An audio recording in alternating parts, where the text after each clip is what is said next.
The bridge was supposed to be our moment of reconciliation. Instead, it became the scene of our murder. I felt my daughter's hands on my back, firm and deliberate, and then I was falling through the cold November air toward the churning waters of the Cascade River below. In those suspended seconds before impact, I heard my husband Richard's scream cut short as he hit the water first. Then came the shock of icy darkness swallowing me whole. Before we jump back in, tell us where you're tuning in from. And if this story touches you, make sure you're subscribed, because tomorrow, I've saved something extra special for you. My name is Margaret Chen, and until 3 weeks ago, I was a respected forensic accountant living what I thought was a quiet, honest life in Portland, Oregon. My husband Richard taught philosophy at Reed College. Our daughter Vanessa, 29 years old, worked as a financial advisor at one of the city's most prestigious wealth management firms. We were the picture of an educated, successful family. We had no idea that our daughter had been systematically destroying lives for profit, and that we had accidentally stumbled onto evidence that would expose her. But I'm getting ahead of myself. Let me take you back to where this nightmare truly began. 3 months before that terrible moment on the bridge. It started with a phone call on a Tuesday morning in August. I was reviewing case files in my home office when my phone rang with a number I didn't recognize. The woman on the other end identified herself as Patricia Gomez, and her voice carried the kind of desperation that made my professional instincts sharpen immediately. She explained that her elderly mother had lost nearly everything, her retirement savings, her home equity, all of it gone through a series of investments that seemed legitimate at first but had somehow evaporated.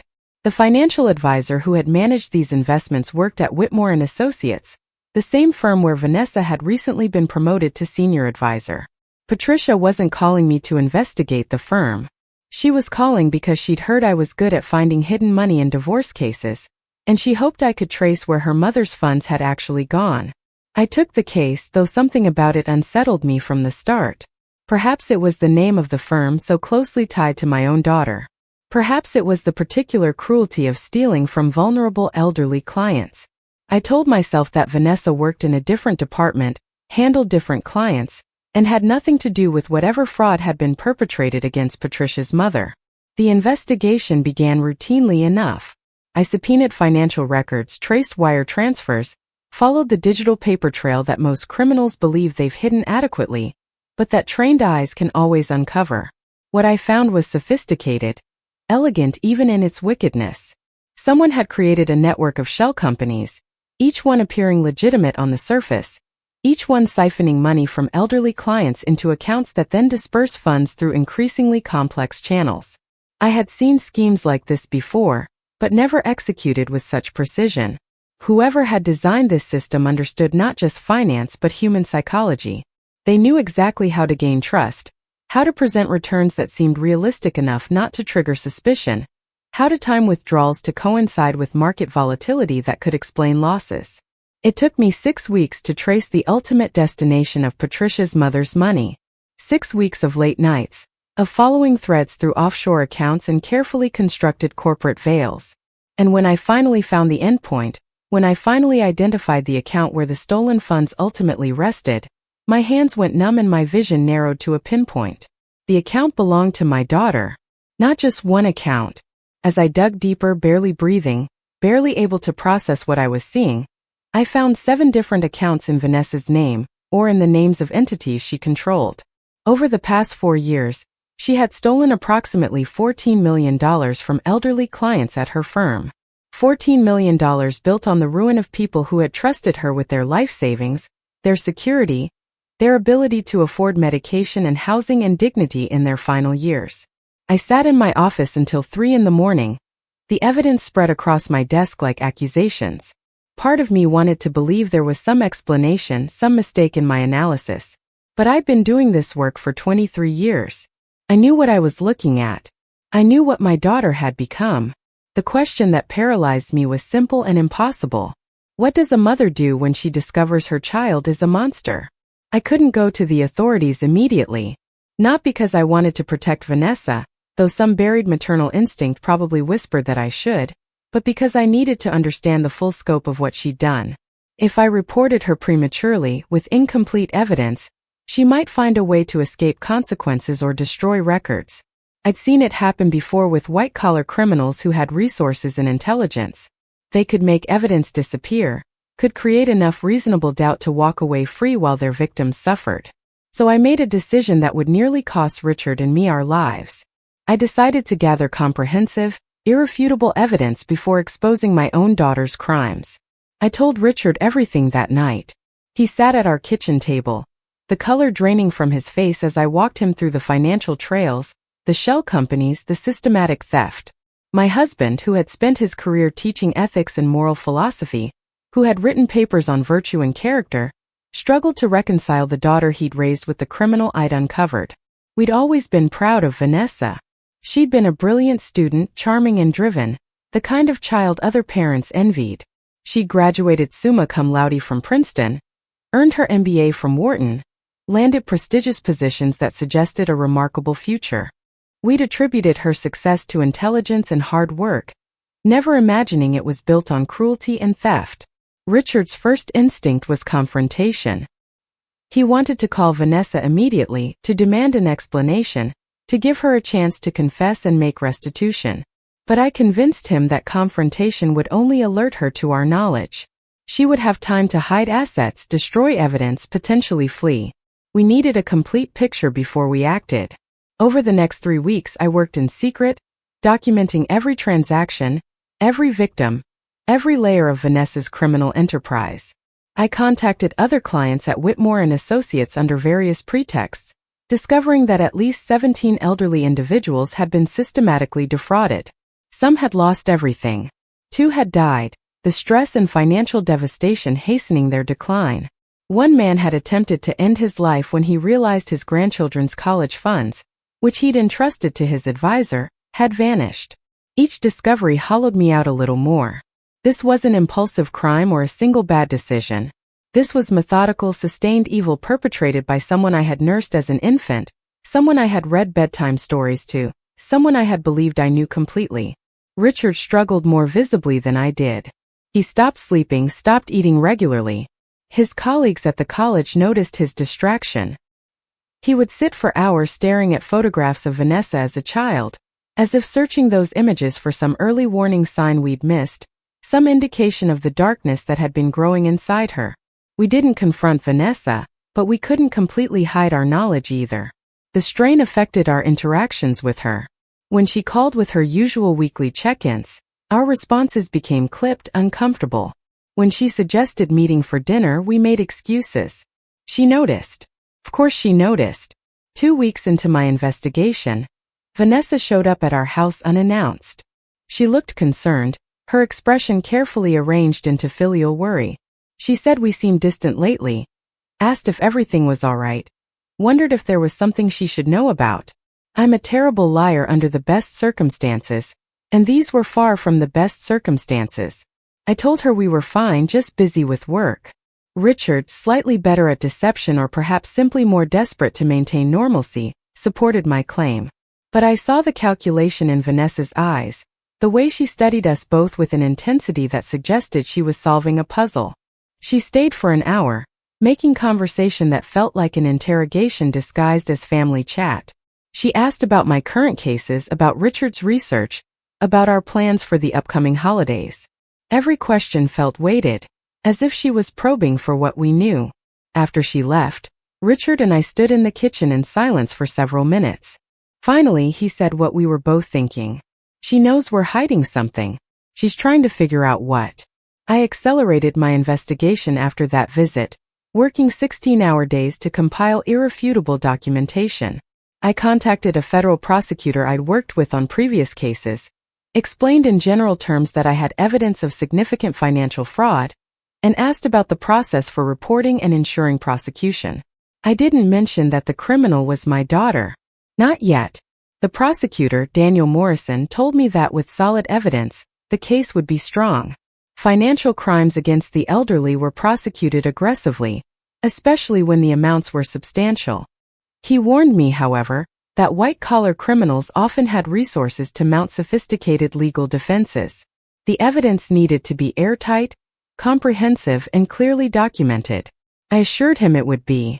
I was building a case that would leave no room for doubt, No possibility of escape. What I didn't realize was that while I was investigating Vanessa, she was investigating me. I discovered this 3 days before the bridge incident. I came home from a meeting with Patricia Gomez, where I'd updated her on my findings without yet revealing who the perpetrator was, and found my home office had been subtly disturbed. Papers were slightly out of place, file drawers not quite closed the way I always left them, my computer showing signs of recent activity despite being password protected. Vanessa had been in my office. She had gone through my files. She had seen my investigation. I called Richard immediately, my hands shaking so badly I could barely hold the phone. He came home from campus within 20 minutes, and together we assessed the damage. My case files were comprehensive enough that even a quick review would have shown Vanessa exactly what I'd discovered. She knew that I knew. She knew I had evidence. Preparing and narrating this story took us a lot of time, so if you are enjoying it, subscribe to our channel, it means a lot to us. Now back to the story. The question was what she would do with that knowledge. Richard wanted to go to the authorities immediately. The danger had escalated beyond our control, he argued. Vanessa was cornered, and cornered criminals were unpredictable. But I insisted we stick to the plan. I was meeting with Daniel Morrison in 4 days to present the complete case. We just needed to maintain normalcy for a few more days, pretend we didn't know that she knew, and then justice would take its course. That was my second mistake. My first was investigating my own daughter without considering that she might be willing to kill to protect her secrets. My second was underestimating how quickly she would act. The next day, Vanessa called and suggested a family outing. She'd been reflecting on how distant we'd become, she said, and wanted to reconnect. She proposed a drive to the Cascade River Bridge, a scenic spot we'd visited when she was young, a place that held happy family memories. We could take a walk, talk honestly about whatever was troubling us, and maybe find our way back to each other. Her voice on the phone was warm, vulnerable, everything a parent wants to hear from their child. Richard was immediately receptive, seeing it as an opportunity for the confrontation he'd wanted all along, a chance to appeal to whatever conscience might still exist in our daughter. I was more skeptical, but I agreed. Perhaps part of me still hoped for redemption, for some explanation that would make sense of the senseless. Perhaps I simply couldn't imagine that Vanessa would actually hurt us. She was our daughter. We had raised her. Surely some fundamental bond would prevent ultimate betrayal. We drove to the bridge on a gray November afternoon, the sky heavy with clouds that promised rain.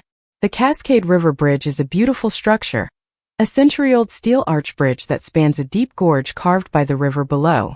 It's popular with photographers and tourists, but on a weekday afternoon in November, it was largely deserted. Vanessa met us in the parking area. She looked nervous, I thought, or perhaps sad. She suggested we walk to the middle of the bridge where the view was best. Richard and I followed, one on each side of her, a family configuration we'd maintained since she was small enough to hold both our hands. We reached the center of the bridge. The river churned far below, swollen with recent rains, cold and fast and deadly. Vanessa stopped and turned to face us.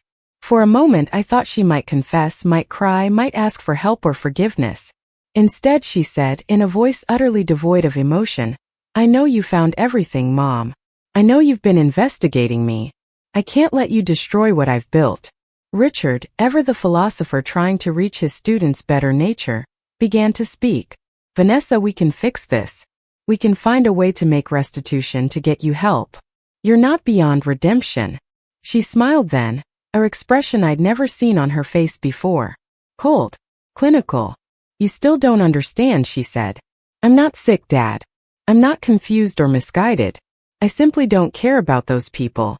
They were stupid and trusting, and I took advantage of that. It's not complicated." I felt my world tilt. This wasn't my daughter. Or rather, it was my daughter, but not the person I believed I was raising.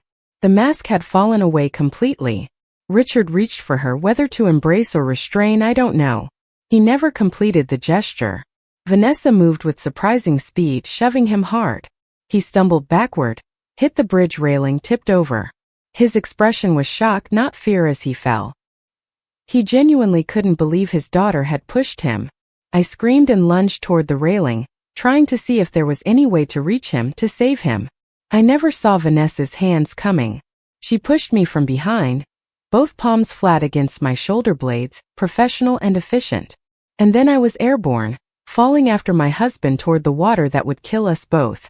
In those seconds of falling, time behaved strangely. I could see Richard below me, arms outstretched as if he might still catch himself. I could see the river approaching, the rocks visible beneath the surface. I could hear Vanessa above, probably already walking away, probably already composing whatever story she'd tell about our disappearance. Richard hit the water first.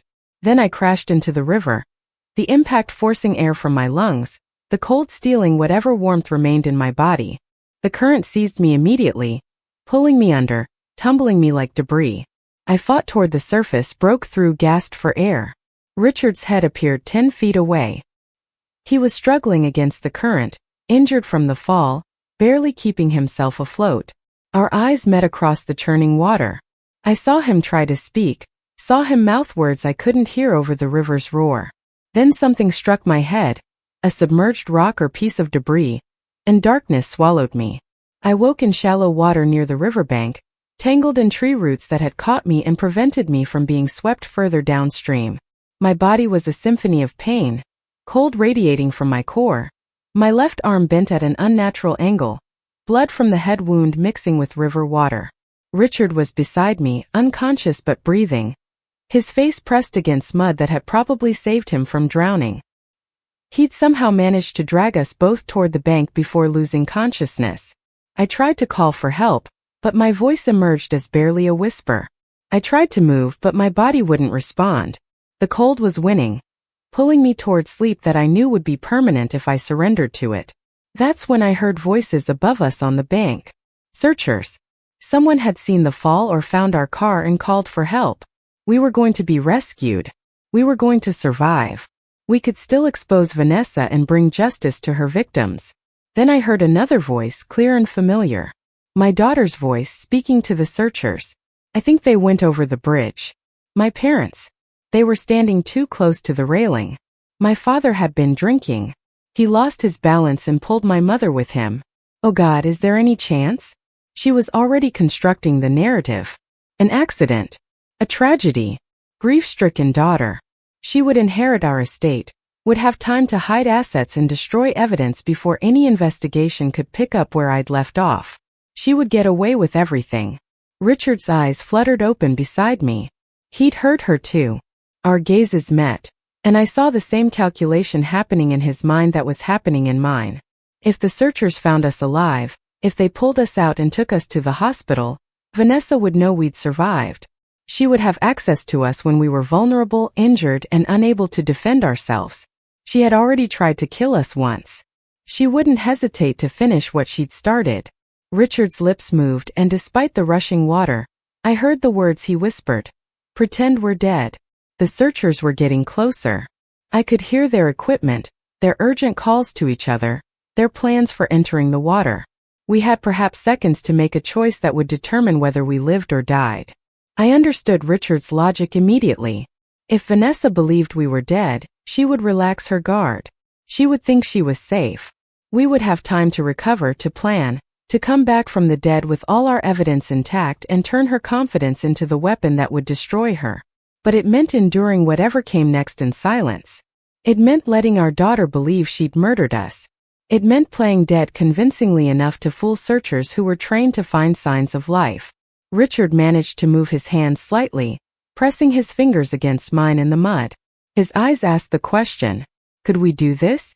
Did we have the strength? I squeezed back. Yes, we had to. The searchers were nearly on top of us now. I could hear Vanessa directing them, playing the anguished daughter perfectly.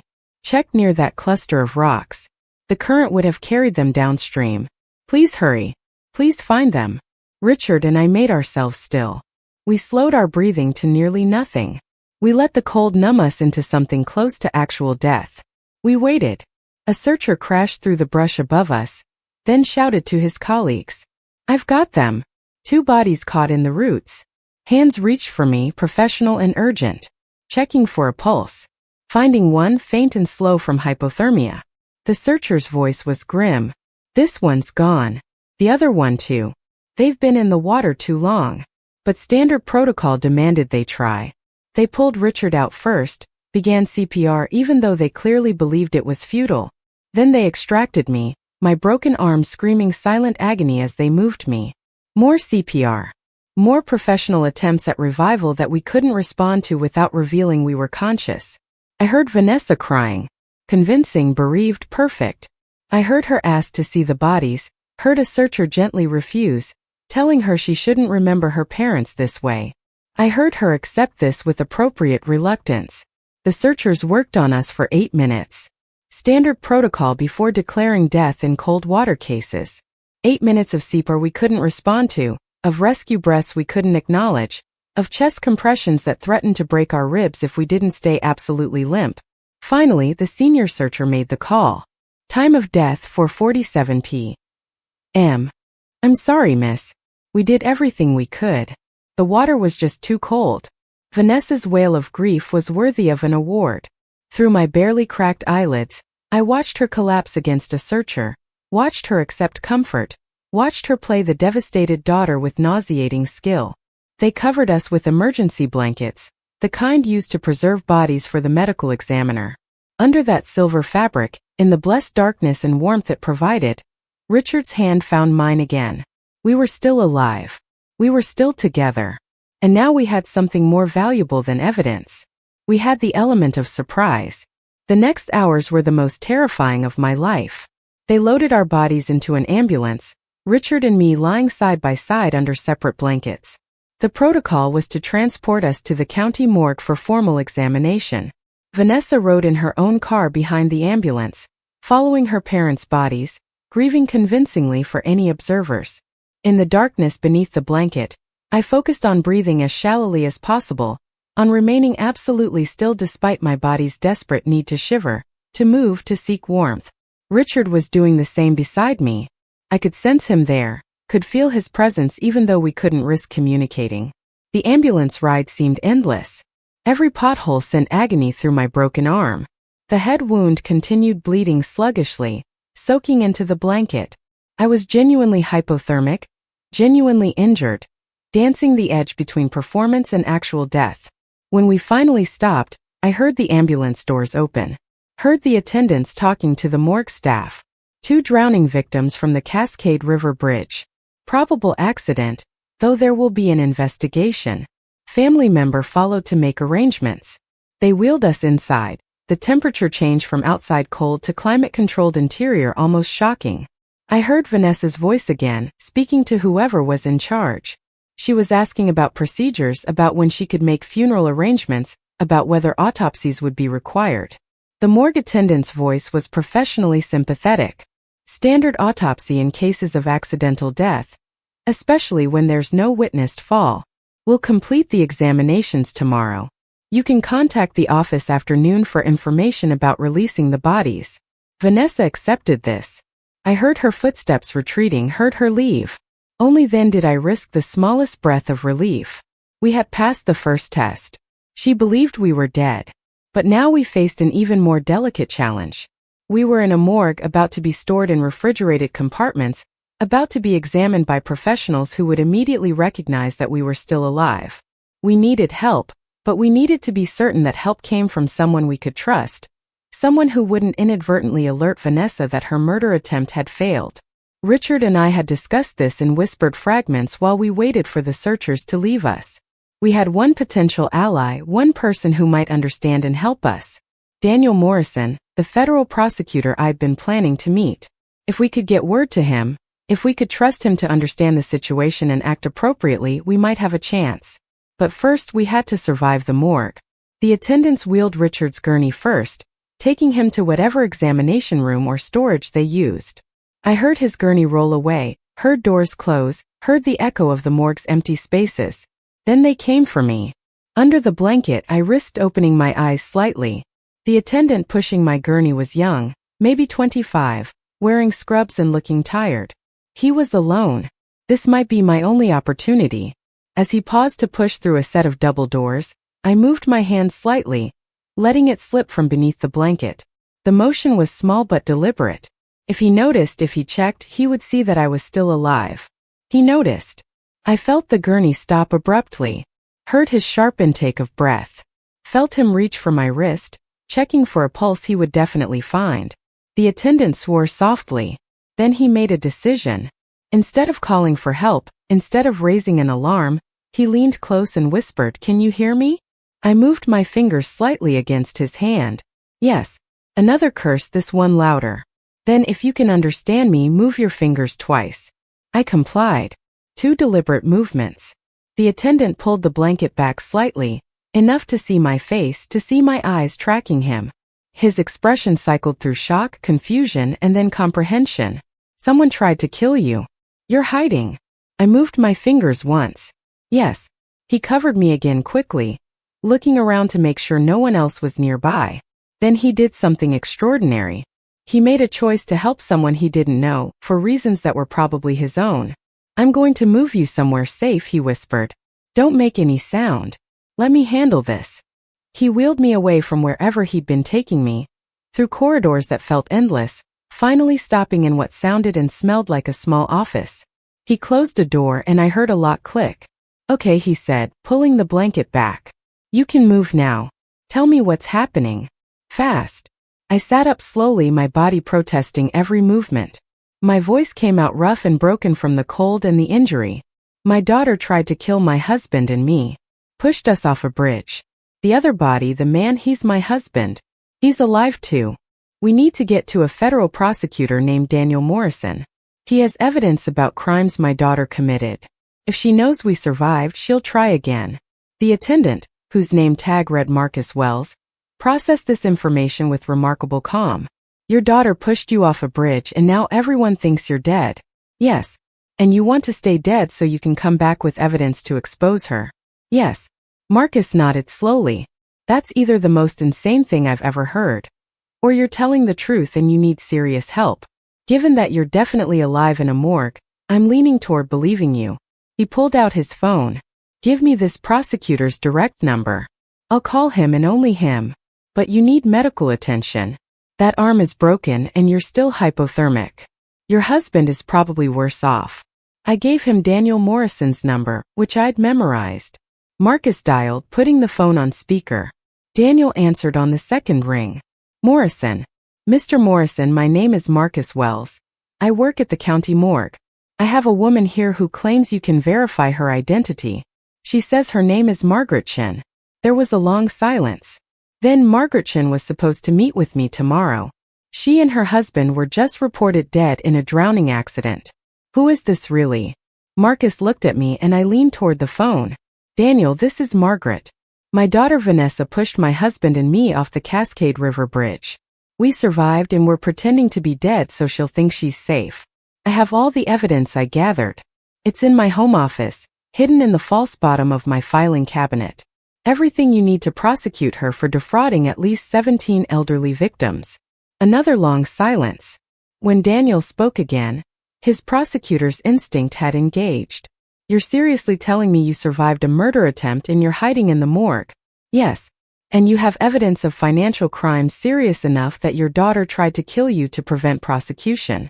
$14 million stolen from elderly clients. All documented. All traceable." I heard keyboard sounds in the background.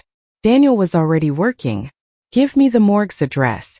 I'm coming personally with a medical team I trust. Marcus, if that's really your name, keep them hidden and safe until I arrive.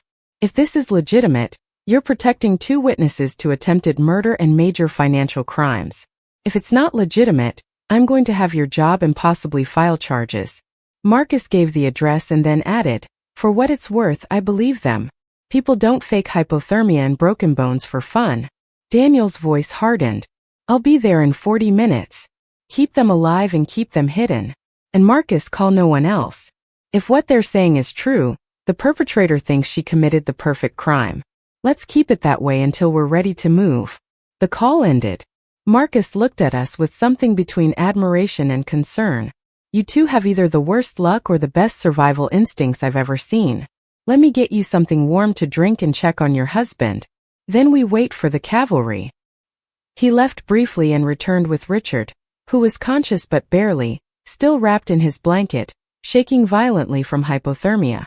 Marcus found emergency warming supplies, got us both into dry clothes from somewhere in the morgue storage, splinted my broken arm with professional efficiency, and cleaned my head wound.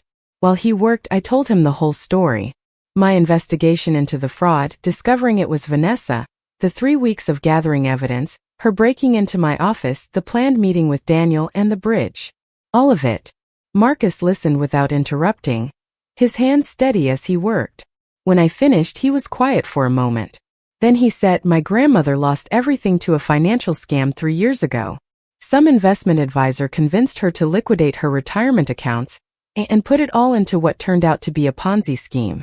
She lives with my mother now because she can't afford her own place anymore. Her advisor was never caught, never prosecuted. The investigation stalled because the paper trail was too complicated." He met my eyes. "So yeah, I'm helping you. People like your daughter need to face consequences." Richard, warming up enough to speak, managed a weak smile. "Thank you, Marcus. You're risking a lot for strangers." Marcus shrugged. "My job is supposed to be caring for the dead with dignity. Making sure the living don't get murdered by their own kids seems like it fits that mission close enough." We waited in that small office, Richard and I huddled together under warming blankets, Marcus checking on us periodically and running interference to make sure no one else in the morgue discovered the living bodies in the office. I tried not to think about Vanessa, about what she was doing at that moment, what stories she was telling, what plans she was making for a future she believed was secure. Daniel Morrison arrived exactly 40 minutes after the phone call, accompanied by 2 people he introduced as federal agents and a discreet medical team. They swept into the morgue with quiet authority, Marcus leading them to the office where Richard and I waited. Daniel took one look at us and his expression hardened into the focused intensity I'd seen during previous prosecutions. "Margaret Chen, I reviewed your preliminary reports 6 weeks ago. You were building something solid." "I am building something solid," I corrected. Past tense suggests I stopped. I didn't. He smiled grimly. "Fair enough. Tell me everything, and then we're getting you both to a secure medical facility where you can be treated properly without being discovered." Over the next hour, while the medical team worked on Richard and me, I walked Daniel through every detail of my investigation. He took notes, asked sharp questions, and occasionally swore softly when I described particularly egregious aspects of Vanessa's scheme. When I explained how she'd pushed us off the bridge, his expression turned to stone. Attempted murder of witnesses. That adds significant charges to the financial crimes. We can prosecute her for everything. But only if we move carefully, I insisted. She thinks she won. She's confident. That confidence will make her careless. If she learns we survived too soon, she'll run or destroy evidence or both. Daniel nodded. "Agreed. Here's what we're going to do. Officially, you and Richard remain dead. The morgue will process substitute bodies, unclaimed remains of similar age and build. Your daughter will plan a funeral, will make arrangements, will believe she's gotten away with murder. Meanwhile, you'll recover in a federal safe house while we verify your evidence and build an airtight case. When we're ready, when everything is locked down legally, we'll resurrect you in court. The shock alone might get her to confess." Richard, his voice still weak but determined, spoke up. "How long?" Daniel considered. 2 weeks minimum. A month would be better. We need time to secure warrants, freeze assets, coordinate with state and federal authorities. This is going to be a major prosecution. We can't afford mistakes. 2 weeks to a month of being dead, I thought. 2 weeks to a month of letting Vanessa believe she'd murdered us. It felt surreal and necessary in equal measure. One of the federal agents, a woman named Sarah Chen who insisted we weren't related despite the shared surname, added a practical consideration. "You'll need to stay completely hidden during this period. No contact with anyone outside the investigation team. No phone calls, no emails, no social media, nothing. Your daughter is intelligent and presumably watching for any sign you might have survived. One mistake could unravel everything." "I understand," I said. "But there's something else. Patricia Gomez, the woman whose mother's case led me to discover Vanessa's crimes. She deserves to know that justice is coming. Can someone contact her carefully and let her know that progress is being made?" Daniel made a note. "I'll handle it personally. She'll know help is on the way without knowing the specific details that could compromise the investigation." The medical team finished their assessment. Richard needed surgery on his shoulder, which had been badly damaged in the fall. I needed my arm properly set and multiple stitches for the head wound. Both of us needed several days of monitoring for hypothermia complications. Daniel arranged for all of this to happen at a private facility where our treatment wouldn't be logged in any public system. Before we left the morgue, I asked Marcus one final question. Why did you help us? You could have just called security, let the situation sort itself out officially. You took a huge risk. He looked at me for a long moment. Because my grandmother cries sometimes when she thinks no one can hear her. She's embarrassed that she lost all her money. Ashamed that she was trusting enough to be fooled. She thinks it's her fault. People who commit these crimes, who prey on the elderly and vulnerable, they count on that shame, on victims being too embarrassed to fight back. Your daughter probably counted on you loving her too much to expose her. She miscalculated. He handed me a card with his personal number. When you get justice for those 17 victims, call me. I want to tell my grandmother that sometimes the system actually works. Promised I would. The safe house was a nondescript ranch in the suburbs, the kind of place that blended into the neighborhood so completely that no one would notice or remember it. Richard and I were installed there with round-the-clock federal protection, medical care, and complete isolation from the outside world. The first week was physically brutal. Richard's surgery went well, but recovery was painful. My arm healed slowly, and the head injury caused persistent migraines. But the physical pain was manageable compared to the psychological weight of being dead, of knowing our daughter had tried to kill us, of preparing to face her in court and watch her world collapse. Daniel visited daily with updates. Vanessa had planned a small, tasteful funeral. She'd given interviews to local media about the tragic accident, about how she'd witnessed her parents falling, about her grief and loss. She'd begun the process of settling our estate, positioning herself as the grieving only child handling difficult affairs with admirable composure. He showed me video of one interview. I watched my daughter, tears streaming down her face, describe how she tried to save us, how she'd called for help, how she'd live forever with the trauma of watching us fall. The performance was flawless.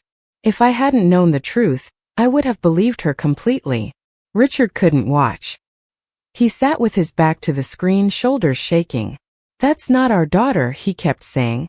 That's not the person we raised. But it was. We'd simply never seen this side of her before. During that first week in the safe house, Daniel's team worked methodically through the evidence I'd compiled. They verified every transaction, contacted every victim, traced every shell company. What they found exceeded even my comprehensive investigation. Vanessa hadn't just stolen from 17 victims. There were 23 elderly clients she defrauded over 4 years, and the total amount exceeded $19 million.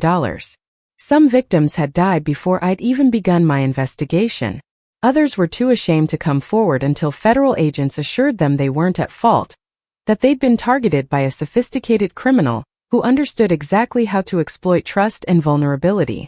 Each victim interview added weight to the prosecution, added years to the potential sentence Vanessa faced. Daniel brought Patricia Gomez to the safe house on day 8. She'd been told only that significant progress had been made on her mother's case, that the perpetrator had been identified, and that she needed to meet with key witnesses. When she walked into the living room and saw me sitting there, very much alive despite news reports of my death, she actually stumbled backward. Margaret Chen, she whispered. But you're dead. I saw the news. Your daughter said you drowned. I'm not dead, I replied gently. And my daughter is the person who stole your mother's money. All of it. She's the architect of the fraud that destroyed your mother's security.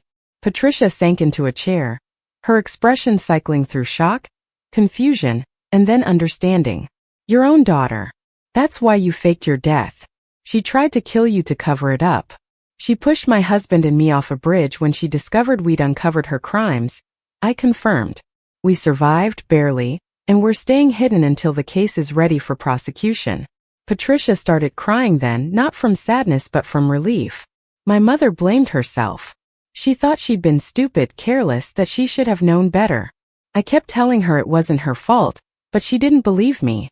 Now I can tell her that even a forensic accountant, even someone who investigates fraud professionally, didn't suspect until she saw the evidence.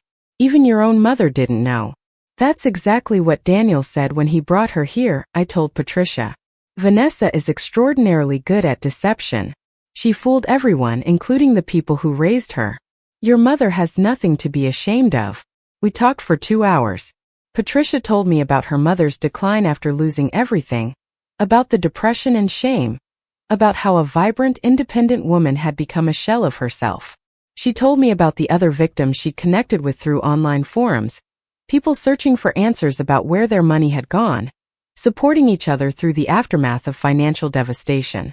When she left, she hugged me tightly. Thank you for not giving up. Thank you for being willing to expose your own daughter. I know that can't be easy. It wasn't easy. It was the hardest thing I'd ever done. But it was also necessary. Vanessa had made her choices. Now she would face the consequences. Richard struggled more than I did with the emotional weight of what we were doing. He spent hours staring at old family photographs we'd requested from our house, pictures of Vanessa as a child, as a teenager, graduating from college, celebrating career milestones. He was searching for the moment she'd changed, the precise point where the daughter we'd raised had become the criminal we were prosecuting. I don't think there was a single moment, I told him one evening as we sat together in the safe house living room. I think this was always part of who she is. We just never saw it because she didn't want us to. He looked at me with red-rimmed eyes. How did we raise a sociopath, Margaret? What did we do wrong? Maybe nothing, I said gently. Maybe everything. Maybe it doesn't matter. We can't change who she became. We can only decide how we respond to what she's done. By turning her into the authorities. By testifying against her in court. By ensuring she spends decades in prison. His voice broke. That's what good parents do. Good parents protect vulnerable people from predators, I replied. Even when the predator is their own child. Especially then. The funeral was held on day 12 of our supposed death. Daniel arranged for discreet surveillance, capturing video of the event for evidence purposes. Richard and I watched from the safe house, seeing our own memorial service play out on screen like some surreal theatrical production. Vanessa had invited everyone important from our lives. Richard's colleagues from the college. My professional contacts. Distant family members we rarely saw. Friends from our neighborhood. The church was full of people who'd known us, who grieved our loss, who had no idea they were attending a funeral for 2 people who were actually alive and watching from federal protection. Vanessa delivered a eulogy that was masterful in its emotional manipulation. She spoke about our devotion to each other, our love of learning, our kindness to everyone we met. She shared carefully selected anecdotes that painted us as beloved parents who'd given her everything. She cried at all the right moments. She accepted condolences with exactly the right mixture of grief and grace. I watched colleagues and friends embrace her, offering comfort and support. I watched them tell her how strong she was being, how proud we would be of how she was handling this tragedy. I watched her play the role of bereaved daughter so convincingly that if I hadn't known the truth, I would have been moved by her performance. Richard had to leave the room halfway through. He couldn't watch people he cared about being deceived so completely. I stayed, forcing myself to witness every moment, storing the anger and determination I would need when we finally confronted her in court. After the funeral, Vanessa went to lunch with several of Richard's colleagues. Daniel's surveillance team followed discreetly, recording conversations. She maintained her grieving daughter persona perfectly, discussing how she would handle our estate, how she planned to establish a scholarship in Richard's name at Reed College, how she wanted to honor our memory. But later that evening, alone in her expensive downtown condo, the surveillance captured something different. A phone call to someone she addressed only as Marcus, though it wasn't our morgue ally. She discussed accelerating the timeline for liquidating certain assets, mentioned that she'd have access to our estate within weeks, talked about investment opportunities that would multiply her newfound wealth. She laughed at one point. Daniel played that section for me repeatedly. My daughter laughing about how smoothly everything had worked out, how the problem had solved itself, how she was now positioned to expand her operations with significantly more capital. That's the real Vanessa, I told Daniel. That's who she is when no one's watching. He nodded grimly. And that's what we'll show the jury. The mask and what's underneath it. Both versions of your daughter, so there's no question about her true nature. The investigation reached critical mass on day 16. Daniel had coordinated with multiple agencies, secured warrants for Vanessa's arrest, and for searching her home and office, frozen her assets, and prepared indictments on 23 counts of wire fraud, elder abuse, identity theft, and 2 counts of attempted murder. The case was ready. The plan was elegant in its simplicity. Vanessa would be arrested at her office, taken into custody before she could destroy evidence or flee. Simultaneously, agents would execute search warrants at her condo and her Whitmore and Associates office. And then once she was in custody and facing charges, once she'd had time to process that her crimes had been discovered, Richard and I would make our resurrection public. The psychological impact would be devastating. She would go from believing she'd committed the perfect crime to discovering that her intended victims had not only survived, but had been building the case against her for weeks. The shock might crack her composure enough to get useful statements before her lawyers could silence her. Daniel walked us through the timeline the night before the arrest. Tomorrow morning at 9, federal agents will enter Whitmore and Associates. Vanessa will be at her desk. She has a client meeting scheduled for 9:30, so we know she'll be there. They'll take her into custody, inform her of the charges, and transport her to the federal courthouse for arraignment. What about her lawyers? Richard asked. Won't they tell her not to say anything? They will, Daniel confirmed. But there's a window between arrest and lawyer arrival where shock makes people talk. We're counting on that window. And even if she stays silent, the charges speak for themselves. We have 23 victims ready to testify. We have your comprehensive documentation of the financial crimes, and we have surveillance footage of her discussing the murder she thought she'd committed successfully.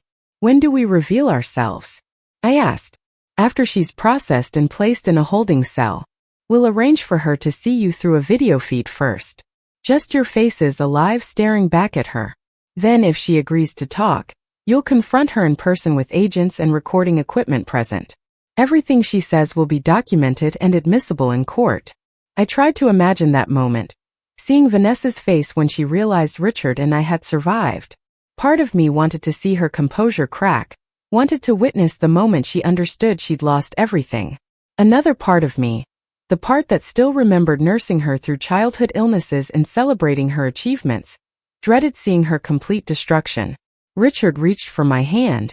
We're doing the right thing, he said, as much to convince himself as to reassure me. I know, I replied, but right things can still hurt. That night, neither of us slept. We lay in the safe house bedroom holding each other, preparing mentally for what tomorrow would bring. At some point near dawn, Richard spoke into the darkness. Do you think she'll apologize? Do you think when she sees us alive there's any chance she'll feel remorse? I considered the question honestly. No. I think she'll be angry that we outsmarted her. I think she'll try to find a way to turn this to her advantage. I think she's incapable of genuine remorse. He was quiet for a long moment. Then you think we really did raise a sociopath? I think we raised a daughter who made choices we can't understand or excuse. What she is diagnostically doesn't change what she's done or what needs to happen now.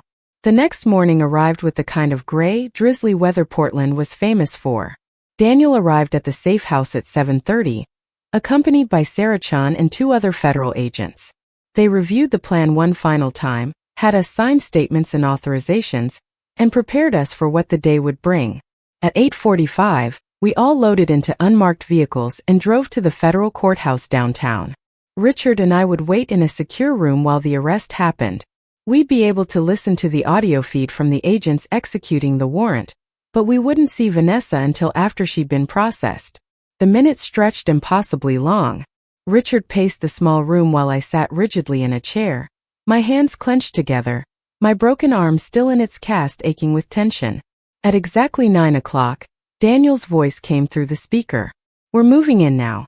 I heard doors opening, heard professional voices identifying themselves as federal agents, heard the bustle of an office suddenly invaded by law enforcement. Then I heard Daniel's voice, calm and authoritative. Vanessa Mitchell, you're under arrest for 23 counts of wire fraud, 23 counts of elder financial abuse, multiple counts of identity theft, and 2 counts of attempted murder. You have the right to remain silent. There was a moment of complete silence. Then Vanessa's voice, shocked and confused. What? This is insane. There's been some mistake. No mistake, Daniel replied. We have comprehensive evidence of a 4-year scheme to defraud elderly clients at this firm. We also have evidence that you attempted to murder 2 witnesses to your crimes. I don't know what you're talking about. Vanessa's voice had shifted, becoming more controlled. I want my lawyer. You'll have access to counsel at the courthouse. Right now you're coming with us. I heard the sounds of movement, heard Vanessa being escorted from her office, heard the shocked reactions of her colleagues as she was led through the workplace in handcuffs. The whole process took less than 5 minutes. Efficient, professional, devastating. Richard sank into a chair beside me. It's really happening. Yes, I said. It's really happening. Over the next 2 hours while Vanessa was transported, processed, and placed in a holding cell, Richard and I waited in the courthouse room. Other agents were executing search warrants at her condo and office, seizing computers and files and documents that would provide additional evidence. Daniel kept us updated via text, short messages that marked progress toward the moment we'd been preparing for. At 11:15, Daniel entered our waiting room. She's in holding cell 3. She's demanded her lawyer, who's on the way. We have maybe 45 minutes before he arrives and shuts down all communication. Are you ready for this? I stood up, Richard rising beside me. We're ready. Daniel led us through secure corridors to a monitoring room adjacent to the holding cells. A video screen showed Vanessa sitting on a bench in a small cell, still in her business suit, her hands folded in her lap. She looked composed, almost calm, clearly already strategizing her defense. We're going to show her this feed first, Daniel explained, gesturing to a camera pointed at Richard and me. She'll see your faces on her screen before we say anything. We want her initial reaction, unfiltered and unguarded. He positioned us in front of the camera, adjusted the lighting, and then activated the video link. On the screen we could see Vanessa's cell, could see the monitor on the wall flickering to life, could see her glance up with mild curiosity. Then she saw us, saw our faces alive and staring back at her through the screen, saw her dead parents resurrected. The transformation was instant and complete. Her composure shattered. Her face went white, then red. Her mouth opened but no sound emerged. She stood abruptly, stumbled, caught herself against the wall. For perhaps 10 seconds she simply stared at the screen, her expression cycling through shock, disbelief, horror, and finally unmistakably rage. Then she found her voice. You're dead. I watched you fall. You went into the water. You're dead. Daniel's voice came through the speaker into her cell. They're very much alive, Ms. Mitchell. They survived your murder attempt, and they've spent the past 16 days helping us build a case against you that includes not just financial crimes, but attempted murder of witnesses. Vanessa's hands clenched into fists. This is entrapment. This is illegal. You can't use evidence obtained this way. Actually, Daniel replied calmly, we can. Your parents were conducting a legitimate investigation into financial crimes. When you attempted to kill them, they chose to use their apparent death strategically. Everything we've done has been completely legal and admissible. Vanessa turned back to the screen, staring at Richard and me with undisguised hatred. You're supposed to be dead. I pushed you. I watched you fall. Yes, I said, speaking for the first time. You pushed us.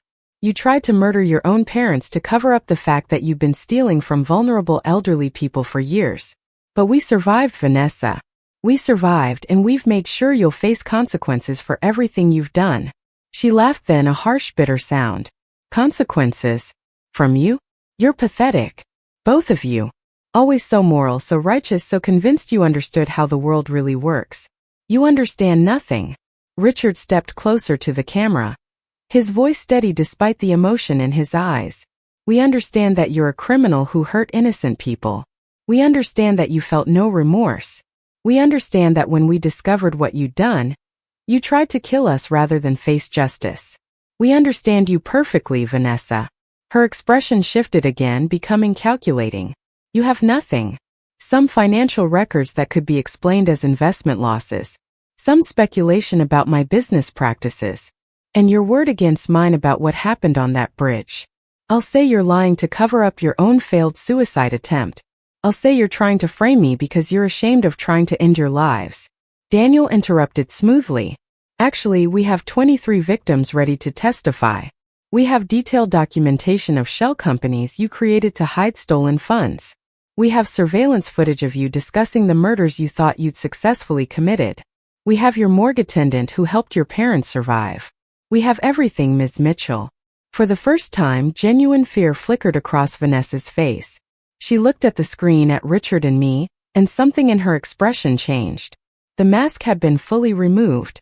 There was no grief, no family feeling, no connection between parent and child. There was only calculation and self-interest. What do you want? She asked finally. What would it take for you to make this go away? I felt Richard flinch beside me. Even now, even facing overwhelming evidence and certain prosecution, Vanessa believed everything could be bought or negotiated. She genuinely didn't understand that some things couldn't be fixed with money or manipulation. We want you to face justice, I said quietly. We want the people you hurt to see you held accountable. We want you to spend enough time in prison that you can never do this to anyone else. She stared at us for a long moment. Then she smiled, cold and cruel. You'll never see me convicted. I'm smarter than you, smarter than these agents, smarter than any jury they'll find. I'll walk away from this, and you'll have wasted your resurrection on nothing. We'll see, I replied. Daniel ended the video connection. Vanessa's lawyer had arrived. The interrogation window was closed. But we'd gotten what we needed, her admission that she'd pushed us, her complete lack of remorse, her threat to escape consequences. All of it recorded, all of it admissible, all of it damning.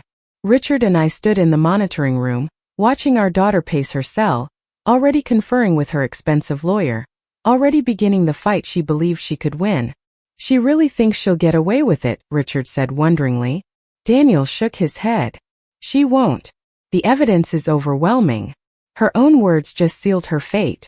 She'll be convicted on multiple counts, and she'll spend the next 20 to 30 years in federal prison. That should have felt like victory. Instead, it felt like grief with a different face. We'd done what needed to be done. We'd protected future victims and ensured consequences for past crimes. But the cost was the final irrevocable loss of our daughter. Richard and I went public that evening.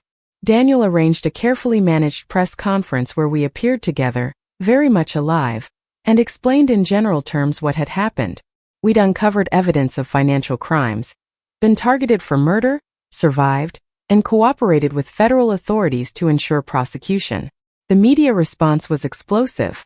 The story had everything: family betrayal, attempted murder, dramatic survival, financial crimes against the elderly. Within hours, we were international news. My phone, once we were allowed to reclaim it, filled with messages from people we hadn't spoken to in years, expressing shock and support in equal measure. Patricia Gomez called that evening. I saw the press conference. You were so brave to come forward, to testify against your own daughter. It wasn't bravery, I told her. It was necessity. Your mother and the other victims deserved justice. That mattered more than family loyalty to someone who'd betrayed every value we tried to instill. My mother wants to meet you, Patricia said. She wants to thank you personally. Would that be possible? I promised we'd arrange it once the trial was over, once we'd finished the legal process and could begin trying to rebuild some semblance of normal life. The trial was scheduled for 6 months later. Vanessa's lawyers filed multiple motions to dismiss, to suppress evidence, to delay proceedings. Every motion was denied. The case was solid, the evidence overwhelming, the witnesses credible and numerous. During those 6 months, Richard and I tried to process what we'd been through. We saw therapists both individually and together. We talked about guilt and responsibility, about whether we'd somehow failed as parents or whether Vanessa's choices were entirely her own. We grieved the daughter we'd thought we had while preparing to face the daughter who actually existed. The trial lasted 3 weeks. 23 elderly victims testified, many of them crying as they described how Vanessa had gained their trust, had convinced them to liquidate secure retirement accounts, had promised returns that never materialized. Financial experts walked the jury through the complex scheme she'd created.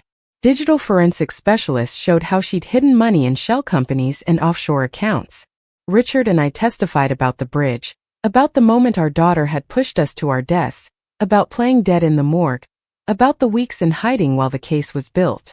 Our testimony was played alongside the surveillance footage from her holding cell, where she'd admitted to pushing us.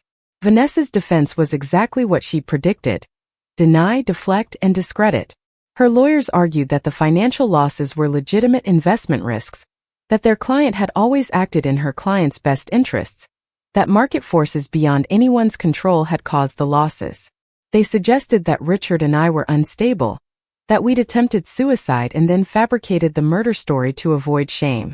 The jury deliberated for less than 4 hours. Guilty on all counts. Vanessa showed no emotion when the verdict was read. She sat perfectly still, her expression blank, as if she was somewhere else entirely. Only when the judge scheduled sentencing did she turn to look at Richard and me, sitting in the gallery behind the prosecution table. Her expression was pure contempt. No regret, no sorrow, no acknowledgement of the pain she'd caused. Just cold disdain for the parents who dared to hold her accountable. Sentencing came 2 months later. The judge, a woman in her 60s who'd clearly been moved by the victim's testimony, sentenced Vanessa to 28 years in federal prison with no possibility of parole for at least 18 years. She would be 57 years old before she could potentially be released. As federal marshals led her from the courtroom, Vanessa looked back one final time. "This isn't over," she called out. "I'll appeal. I'll fight this. I'll never stop." But it was over. The appeals would fail. The conviction would stand. Justice, imperfect and painful as it was, had been served. In the months after the trial, Richard and I tried to build a new life from the wreckage of our old one. We couldn't return to our house, too full of memories and media attention, so we moved to a smaller town in Oregon, starting over in a place where we weren't constantly reminded of what we'd been through. The victims began rebuilding as well. Patricia's mother, knowing that the person who'd stolen from her was in prison, began to recover some of her confidence and self-worth. Others in the victim group reported similar healing. Justice didn't return their money, most of which was never recovered, but it returned something perhaps more valuable, the knowledge that they hadn't been foolish, that they'd been targeted by someone extraordinarily skilled at deception, and that even that person's own parents hadn't seen the truth until forced to look directly at it. Marcus from the morgue became an unexpected friend. He visited us several times, bringing updates about his grandmother, who he said had been genuinely comforted by knowing that Vanessa had been caught and punished. "We're not the only family she hurt," he told us, "but we're part of the group that made sure she couldn't hurt anyone else." Daniel Morrison called occasionally to check on us. The case had become one of the most significant prosecutions of his career, had led to reforms in how wealth management firms monitored advisors and protected elderly clients. "Your willingness to testify against your own daughter," he said, sent a message that no one is above accountability. A year after the trial, Richard and I went back to the Cascade River Bridge. We stood at the center, looking down at the water that had nearly killed us, at the place where our daughter had tried to end our lives. "Do you ever wish we'd confronted her differently?" Richard asked. "Maybe if we'd approached her with compassion instead of investigation, offered help instead of evidence, things might have ended differently." I considered this, then shook my head. She would have continued hurting people. Our compassion would have enabled more victims, more suffering. We made the only choice we could make once we knew the truth. He nodded slowly. "I just wish the truth hadn't been so terrible." We stood there for a long time, mourning not the daughter who'd tried to kill us, but the daughter we'd believed existed. That daughter, the kind and brilliant and loving child we'd raised, had perhaps never been real. Or perhaps she'd been real once and had made choices that transformed her into someone unrecognizable. Either way, she was gone. What we had now was survival, justice, and each other. It would have to be enough. As we walked back to our car, I thought about legacy and about what we leave behind. Vanessa had chosen to leave a trail of ruined lives and stolen security. Richard and I had chosen to leave evidence, accountability, and a message that even family loyalty has limits when weighed against justice for the innocent. The forbidden had become the exposed. The secret had become the prosecuted. And we, Margaret and Richard Chen, had become something we'd never imagined. Parents who survived their daughter's murder attempt and ensured she faced consequences that would protect others from suffering the same fate as her victims. Our story wasn't a happy one, but it was a true one. And sometimes truth, however painful, is the only legacy worth leaving behind. The years after the trial brought unexpected complications. Richard and I had assumed that once justice was served, once Vanessa was imprisoned and the victims had their day in court, we could begin the slow process of healing and moving forward. We were wrong about the timeline and naive about the ongoing aftermath of such public trauma. The media attention never fully subsided. Every few months, some journalist would want to revisit the story, to interview us about what it felt like to be nearly murdered by our own child, to ask probing questions about where we'd gone wrong as parents.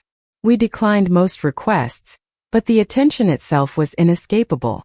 People recognized us in grocery stores, at restaurants, during the mundane activities that used to be anonymous and peaceful. Some responses were sympathetic. Strangers would approach to tell us how brave we'd been, how they admired our courage in testifying against Vanessa. Others were hostile, particularly people who seemed to believe that family loyalty should transcend all other considerations, that we'd betrayed some fundamental bond by cooperating with prosecutors. We received hate mail, anonymous messages accusing us of being heartless parents who'd abandoned their child when she needed us most. Richard struggled particularly with the hostile responses. He would sit at our kitchen table in the small coastal town where we'd relocated, reading letters from people who'd never met us but felt qualified to judge our choices, his face growing more haggard with each criticism.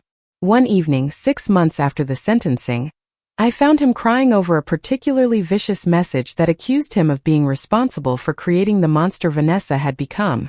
I took the letter from his hands and threw it away without reading it. These people don't know anything about what we went through. They don't know what she did. They don't get to judge us. But maybe they're right, he said, looking up at me with red eyes. Maybe if we'd been different parents, better parents, she wouldn't have turned out this way. We'd had this conversation dozens of times. Each time I tried to find new words to reach through his guilt. Richard, we raised her with love and values in every advantage we could provide. We modeled ethical behavior. We taught her to care about others. At some point she made her own choices. Those choices weren't our responsibility. How can you be so certain? He asked. How can you separate our influence from her actions so cleanly? Because I've spent my career investigating fraud, I replied. I've seen criminals from every possible background. Some came from terrible homes with abuse and neglect. Others came from loving families who did everything right. There's no simple formula. People make choices, and sometimes those choices are inexplicable to everyone who knows them. He wanted to believe me. I could see the struggle in his expression, the need to accept that we weren't to blame, warring with the parental instinct that we must somehow be responsible for everything our child became. Eventually, exhausted by the circular argument, he would let it go. But the guilt never fully left him. My own processing was different. I felt anger more than guilt. Anger at Vanessa for the choices she'd made, for the people she'd hurt, for forcing Richard and me into a situation where we had to choose between protecting her and protecting her victims. I was angry at myself for not seeing the signs earlier, for being deceived so completely by my own daughter. And I was angry at a world that seemed more interested in our family drama than in the actual victims whose lives Vanessa had destroyed. Patricia Gomez remained a steady presence in our lives. She understood better than most what we were going through because she was navigating her own complicated aftermath. Her mother had recovered some emotional stability after Vanessa's conviction, but the financial losses were permanent. Patricia had taken on significant debt, helping her mother with medical expenses and housing, debt she would be repaying for years. We met for coffee every few months, Patricia driving from Portland to our coastal town for what had become a ritual of mutual support. During one such meeting about 18 months after the trial, she asked a question that had clearly been bothering her. Do you ever visit her? Vanessa, I mean. In prison. Richard and I exchanged glances. We'd discussed this privately many times but hadn't talked about it publicly. No, I said finally. We haven't seen her since the sentencing. Patricia nodded slowly. I wasn't judging. I was just curious. My mother asks about it sometimes. She wonders if there's any contact, any attempt at reconciliation. Vanessa made it clear at sentencing that she had no interest in reconciliation, Richard said quietly. Her last words to us were a threat. She said she'd never stop fighting the conviction, never stop appealing. She sees us as enemies who betrayed her, not parents who held her accountable. Has she tried to contact you? Patricia asked. Letters, phone calls through intermediaries? She's written twice, I confirmed. Both letters were variations on the same theme. We're terrible parents who destroyed her life. She's the victim of our vindictiveness. She'll make sure we pay for what we've done. Her attorney advised us not to respond, and we haven't.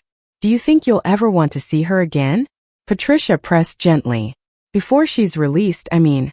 While there's still time to try to understand what happened. I don't know, I admitted. Part of me wants answers. Wants to understand how the daughter we raised became capable of such cruelty.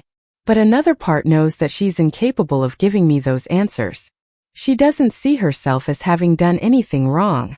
To her, the only crime was getting caught. Richard added, his voice strained, and I'm not sure I could sit across from her without breaking down. Seeing her in prison, knowing she tried to kill us, knowing she feels no remorse. I don't think I'm strong enough for that. Patricia reached across the table and squeezed his hand. You're stronger than you think. You both are.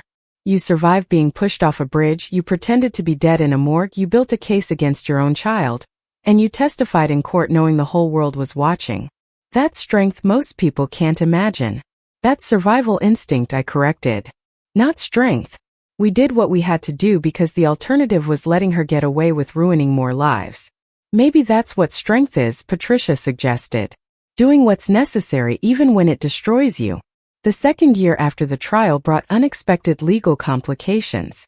Vanessa's appeals, which we'd been told were unlikely to succeed, somehow gained traction. Her new attorney, funded by resources we didn't fully understand the source of, filed motions arguing that her constitutional rights had been violated during the investigation.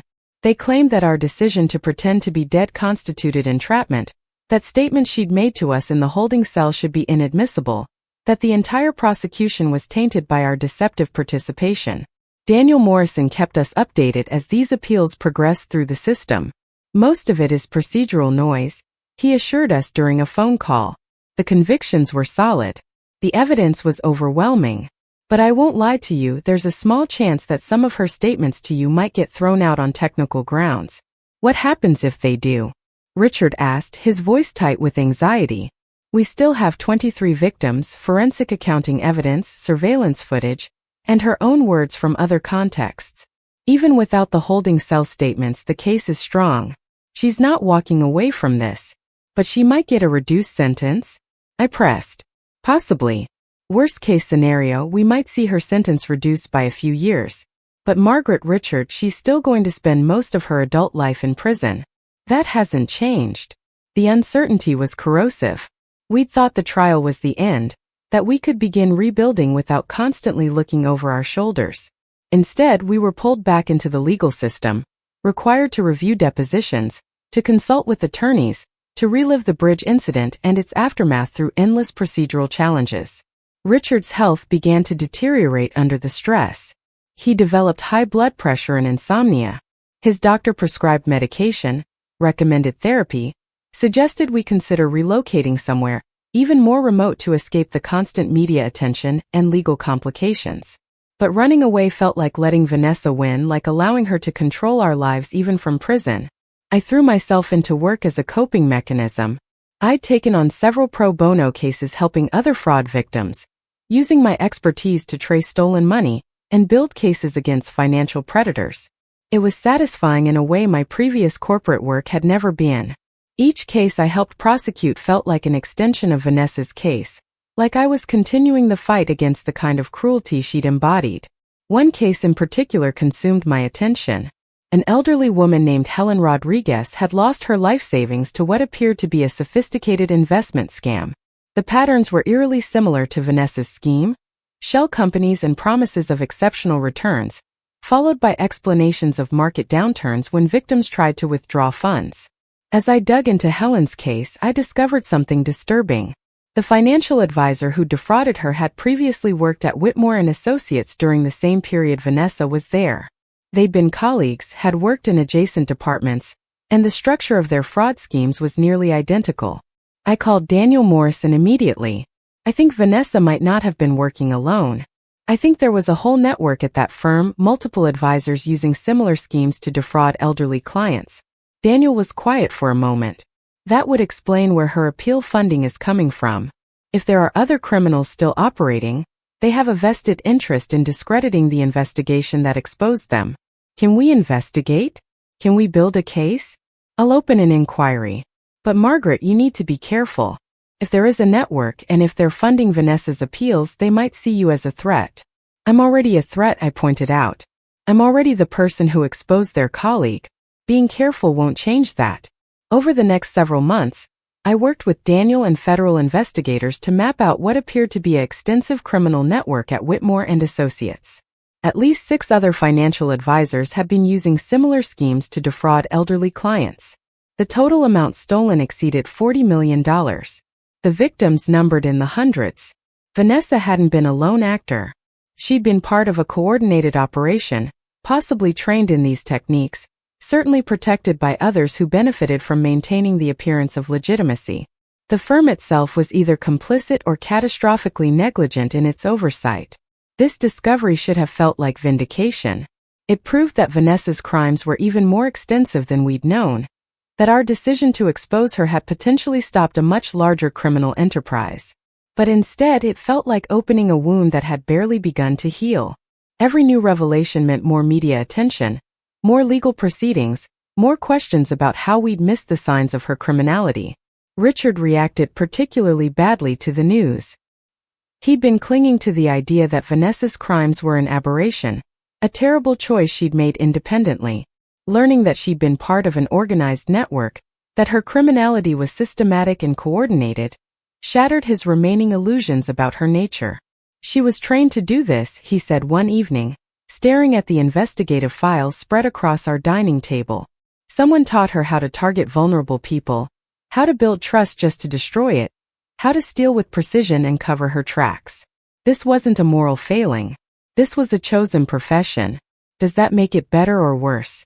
I asked gently. He looked at me with haunted eyes. I don't know. If she was corrupted by others, maybe there's some small piece of the daughter we raised still in there somewhere. But if she sought this out, if she chose this path deliberately. He couldn't finish the sentence. The expanded investigation led to arrests of 5 other Whitmore and Associates advisors over the course of 8 months. Each arrest brought renewed media attention. New interviews where reporters asked us how it felt to know our daughter had been part of such extensive criminality. Each trial we sat in the gallery, watching patterns that mirrored Vanessa's case play out with different defendants and different victims telling heartbreakingly similar stories. Helen Rodriguez testified at one of these trials. She was 83 years old, frail but determined, describing how she trusted her financial advisor with the money her late husband had spent 40 years accumulating. She'd believed the advisor when he said he could guarantee returns that would let her leave a legacy for her grandchildren. Instead, she'd been left with nothing, dependent on Social Security and her children's charity. After her testimony, during a court recess, Helen approached Richard and me. "You're the Chens," she said. "The parents who exposed their own daughter." "We are," I confirmed, uncertain where this conversation was heading. Helen took my hand, her grip surprisingly strong. "Thank you. My children blamed me for losing the money. They said I'd been foolish, careless, that I should have known better. When your daughter's case became public, when people understood how sophisticated these schemes were, my children finally believed that I'd been targeted rather than stupid. You gave me that gift. You gave all of us that gift." She was crying by the end and I was too. Richard put his arm around both of us, the 3 of us standing in the courthouse hallway, connected by the terrible legacy of financial predators who understood that trust could be weaponized. 3 years after Vanessa's conviction, her appeals finally concluded. The appellate court upheld all the convictions but did reduce her sentence by 4 years based on technical issues with some of the evidence. She would now be eligible for parole after 14 years instead of 18. It wasn't the outcome we'd hoped for, but Daniel had been right. She was still going to spend most of her adult life in prison. The day the appellate decision came down, Richard and I took a long walk on the beach near our home. The Oregon coast was gray and windswept, waves crashing against rocks with relentless power. We walked in silence for a long time, processing what the reduced sentence meant, what it didn't mean. Eventually Richard spoke. "Do you think she'll use those 4 years productively?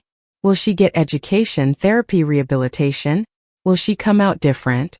"I don't know," I admitted. "I want to believe people can change. But I also know that change requires acknowledgement of wrongdoing. And Vanessa has never acknowledged anything." We walked further. The beach was deserted, Just us and the gulls and the endless Oregon sky. After a while, Richard asked the question I knew had been building in him for years. Do you think we should visit her? Before she's released, while there's still time to try to reach her. I stopped walking and turned to face him. Why? What would we hope to accomplish? Closure, he said. Understanding. Maybe some kind of peace before she comes out and we have to navigate a world where she's free again. She won't give us closure or understanding, I said gently. She's made that clear in every letter, every statement, every appeal. She sees herself as the victim of our betrayal. Visiting her won't change that. But if we don't try, Richard pressed, if we don't make at least one attempt to reach whatever humanity might still exist in her, can we really say we did everything possible? I thought about this for a long time, watching waves reshape the sand with each surge and retreat. Everything possible for what goal? To salvage a relationship with someone who tried to murder us? To ease our guilt about the choices she made? Richard, what exactly are you hoping to find if we visit her? He struggled to articulate it.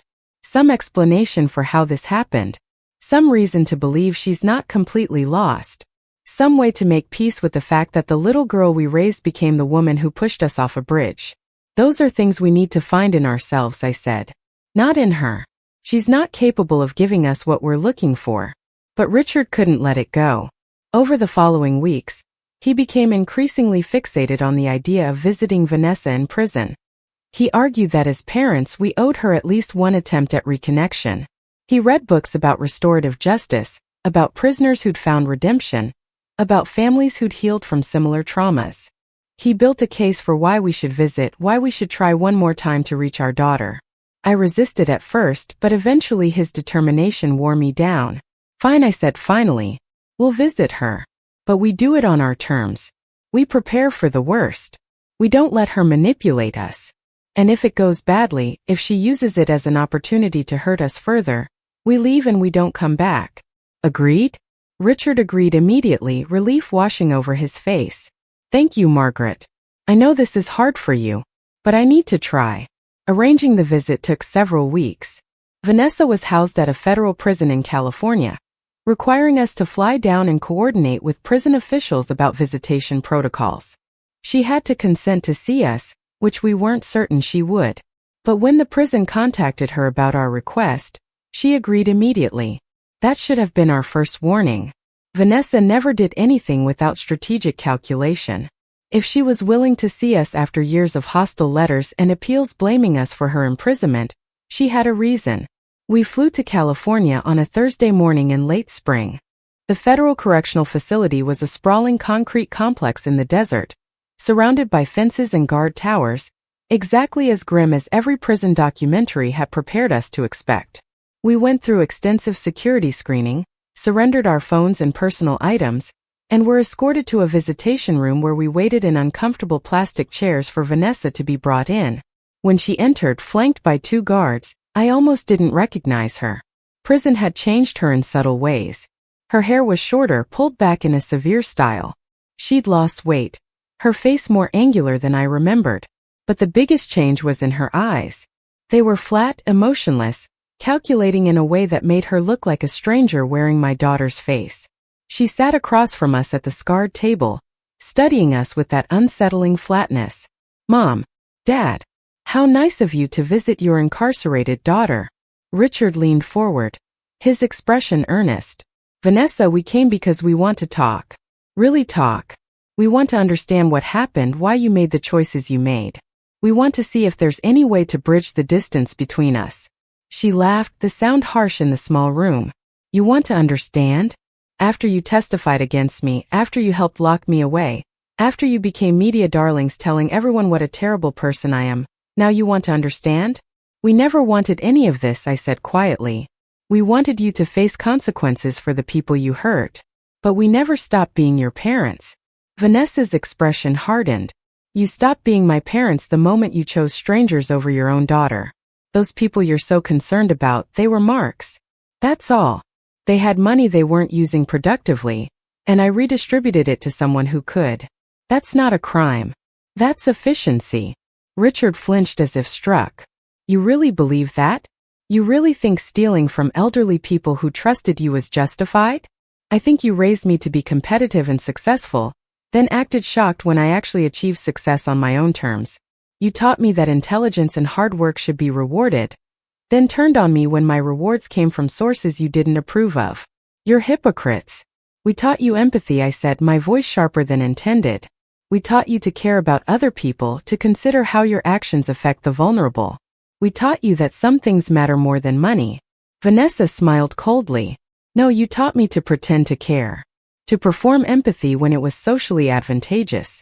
To say the right things to get approval. I was an excellent student. I learned exactly what you taught me. The conversation continued in this vein for nearly an hour. Richard tried repeatedly to find some opening, some way to reach through Vanessa's defensive hostility to whatever person might exist underneath.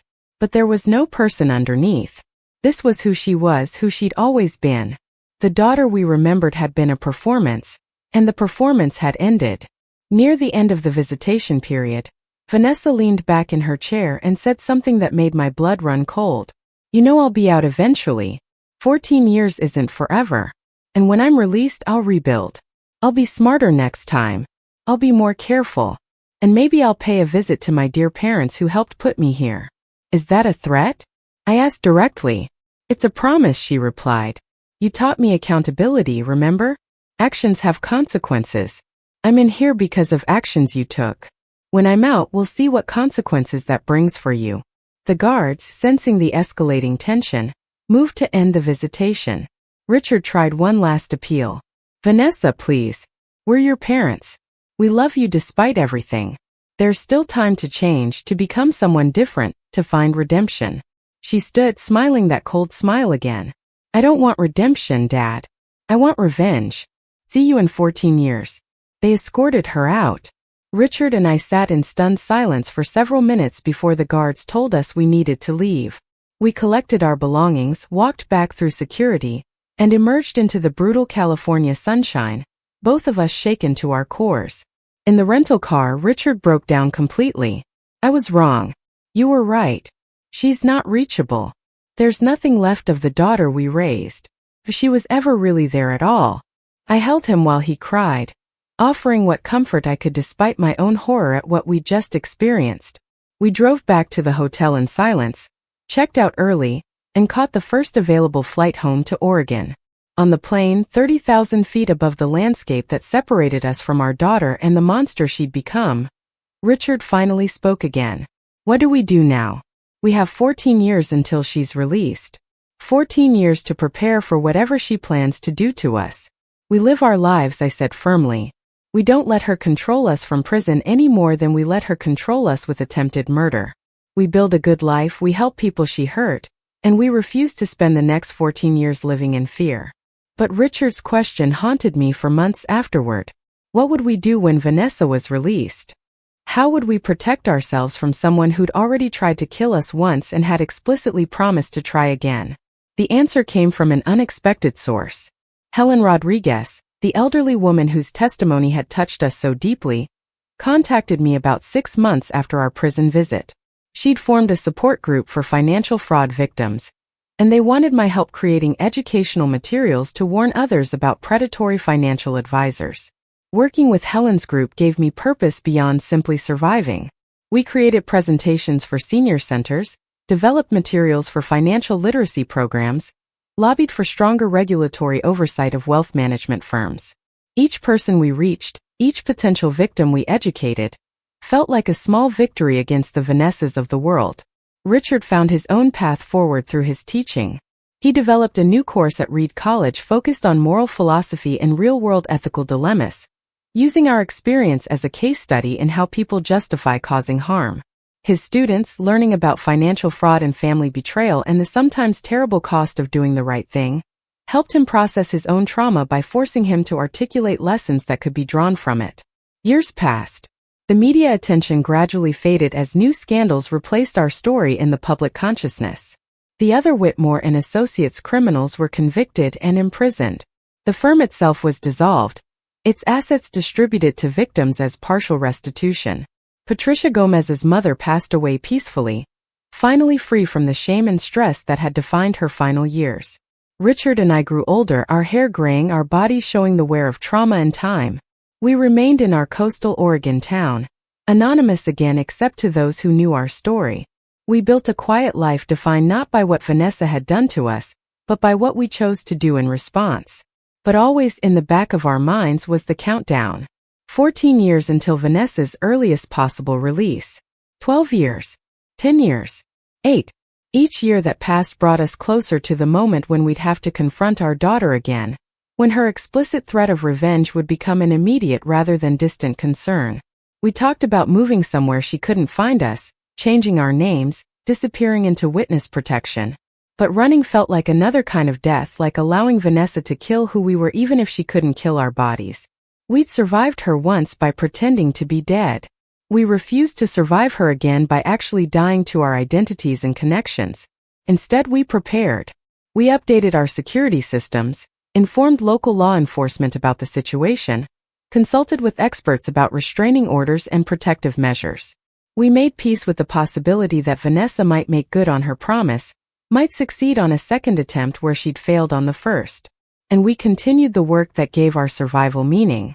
Every elderly person we educated about financial fraud, every potential victim we protected, every reform we helped implement in the financial services industry felt like an act of defiance against Vanessa's worldview that people were simply marks to be exploited.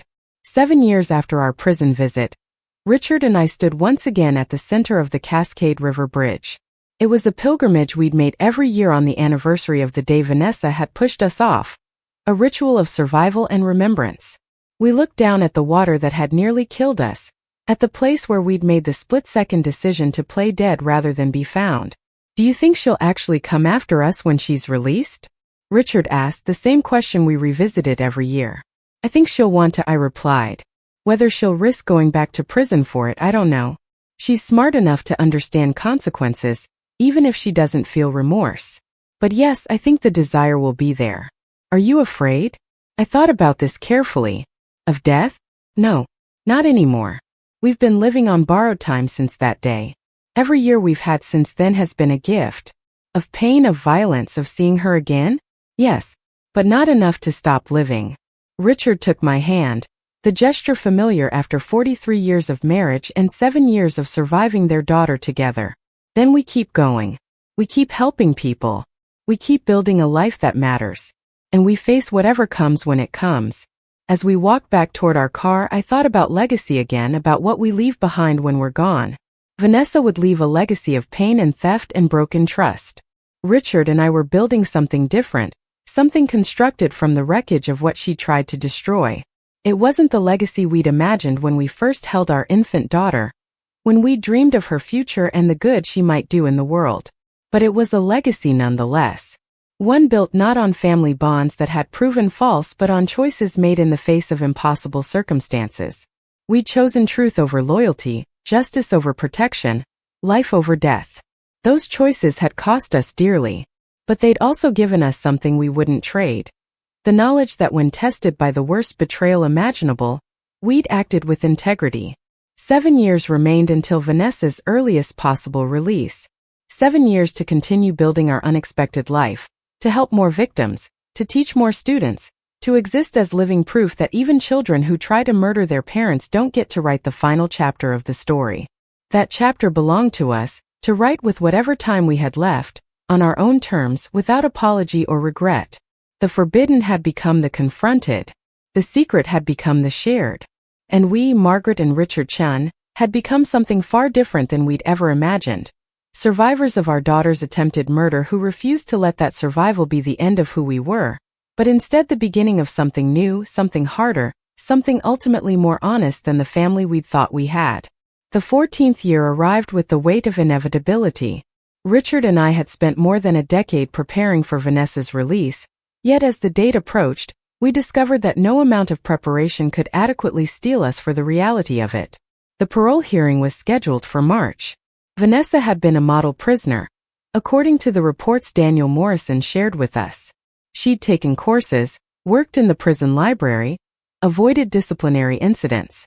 On paper, she looked like exactly the kind of rehabilitated offender the parole system was designed to release. We attended the hearing, sitting in the back of the room as victim advocates and family members presented their perspectives. Several of her elderly victims, or their surviving family members, spoke about the ongoing impact of her crimes. Patricia Gomez gave particularly powerful testimony about how her mother had never fully recovered from the betrayal, how the stress and shame had hastened her decline. Then Vanessa spoke. She'd prepared carefully, we could tell. Her statement hit all the right notes. Acknowledgement of harm caused, expression of remorse, discussion of the work she'd done on herself during incarceration, plans for making amends and contributing positively to society upon release. If we hadn't known her, hadn't seen behind the mask years ago, we might have believed her. The parole board certainly seemed moved. They asked questions about her rehabilitation programs, her support system outside prison, her plans for employment and housing. She answered each question perfectly, presenting herself as someone who'd made terrible mistakes but had genuinely changed. The board deliberated for less than an hour before announcing their decision. Parole granted with conditions. Vanessa would be released in 60 days, would be required to report regularly to a parole officer, would be prohibited from working in financial services, and would need to maintain steady employment and housing. Standard conditions for white-collar criminals who'd served their time and demonstrated good behavior. Richard's hand found mine as the decision was announced. Vanessa's eyes scanned the room until they found us.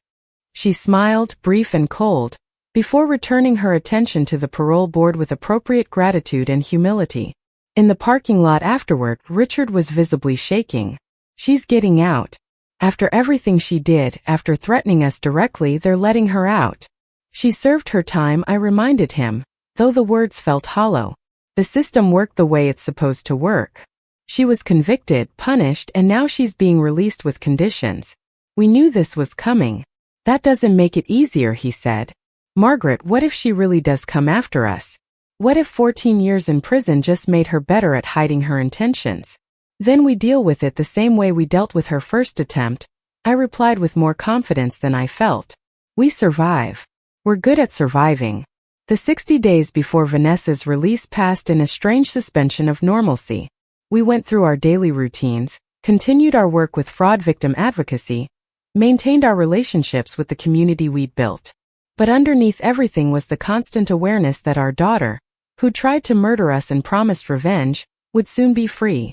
Daniel Morrison called regularly with updates. Vanessa had secured housing at a halfway house in Sacramento, far enough from Oregon that she wouldn't accidentally encounter us. She'd lined up a job at a nonprofit organization, something carefully vetted to ensure it didn't involve vulnerable populations or financial management. Her parole conditions included a restraining order keeping her away from us, enforceable across state lines. On paper, every precaution had been taken. In reality, we both knew that restraining orders were just paper, that determined people found ways around supervision, that 14 years of planning could produce strategies we couldn't anticipate. The day of Vanessa's release came and went without incident. We knew it had happened only because Daniel confirmed it by text. She was processed out of prison at 10 in the morning, transported to her halfway house, met with her parole officer. Everything routine, everything by the book. That night, Richard and I sat on our porch watching the ocean, neither of us voicing what we were both thinking. She was out there somewhere free, living her life while we waited to see if she would make good on promises made 7 years ago in a prison visitation room. The first month passed quietly. Daniel's contacts confirmed that Vanessa was complying with all parole conditions, showing up for required meetings, maintaining her job, staying at her assigned residence. She hadn't attempted to contact us or travel outside her permitted area. She was being exactly what the system required her to be.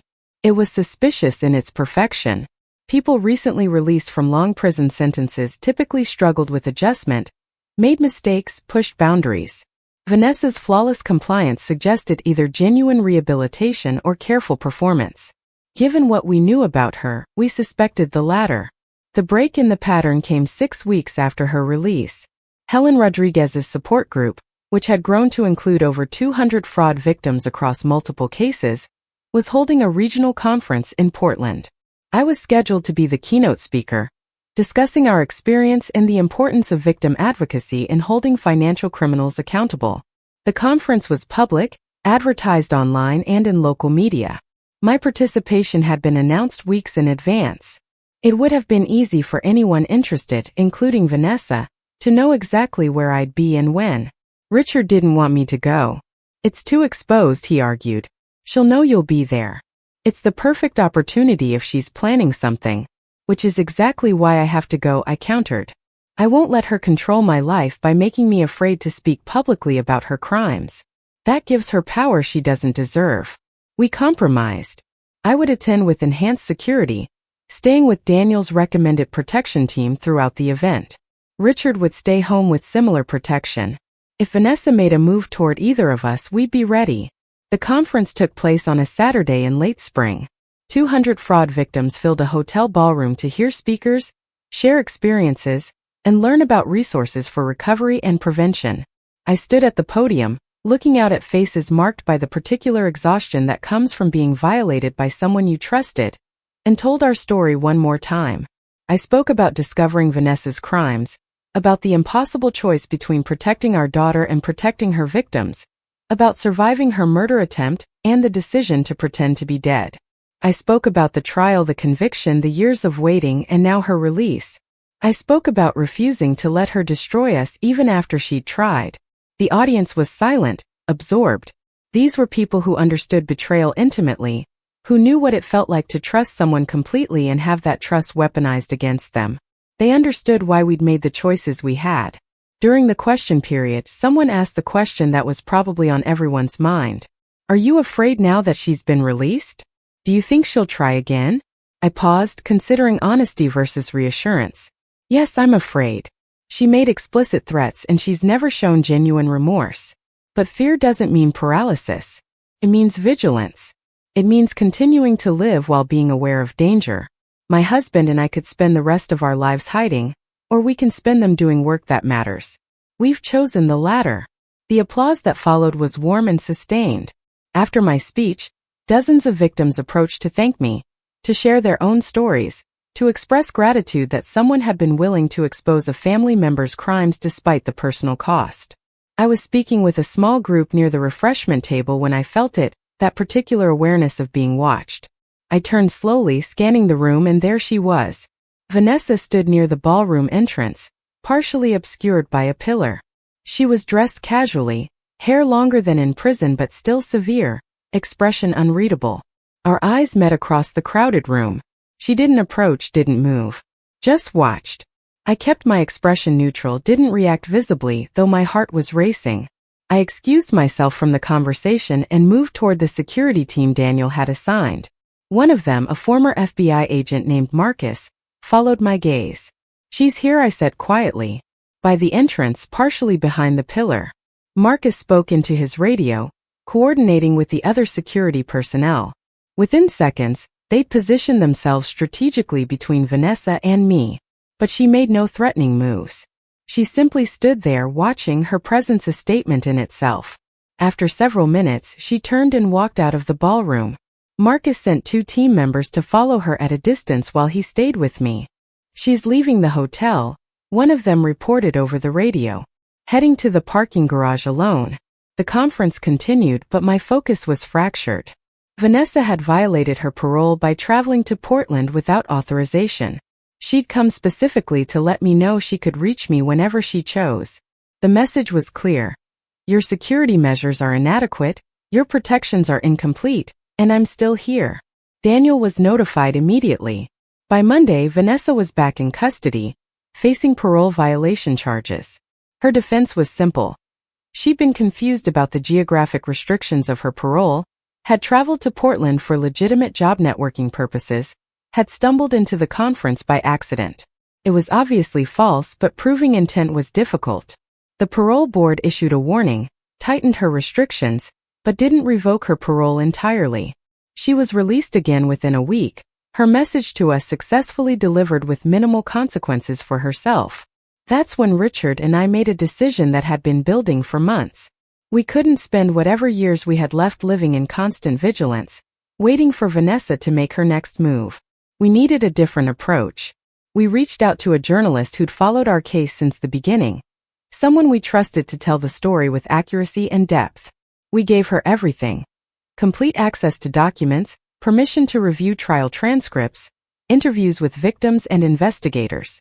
We asked her to write a comprehensive account of Vanessa's crimes, our investigation, the attempted murder, the trial, and the ongoing aftermath. The goal wasn't revenge or public humiliation. It was documentation.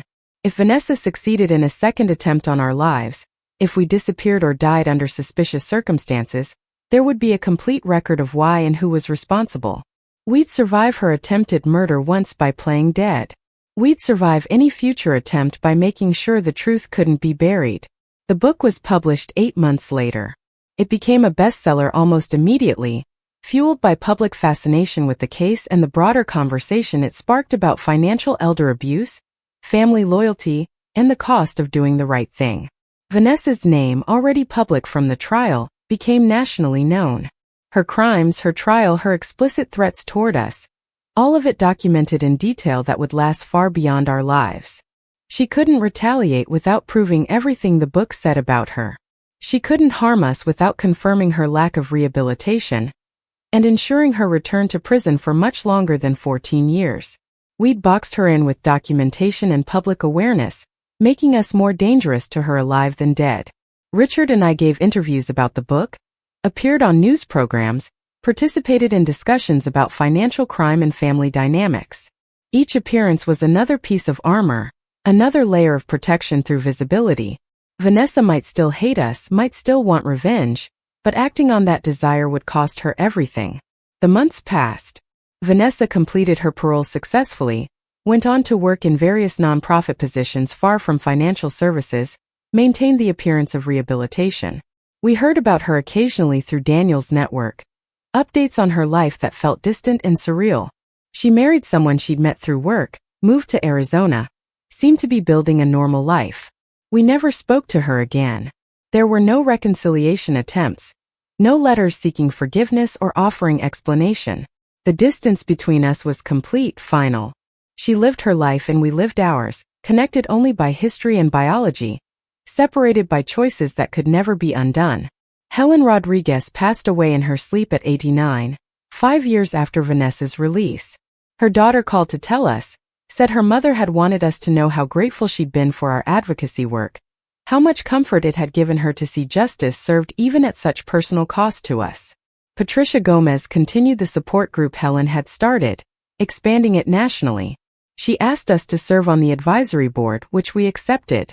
The work continued, helping victims, educating potential targets, pushing for stronger oversight and accountability in financial services. Richard retired from teaching at 70, his health declining from years of stress and the lingering effects of hypothermia and injuries from the bridge fall. We spent his final years quietly, taking short trips along the coast, reading together on our porch, watching the ocean that had once nearly killed us but now represented survival and continuity. He died peacefully at 73, his heart finally giving out after decades of strain. I held his hand as he slipped away, grateful that we'd had those final years, that Vanessa hadn't succeeded in stealing them from us, that we'd built something meaningful from the wreckage of her betrayal. At his funeral, I spoke about resilience and choice, about the man who'd spent his life teaching ethics and had lived those ethics, even when it meant exposing his own daughter's crimes. I spoke about partnership through impossible circumstances, about surviving together, about love that persisted through the worst betrayal imaginable.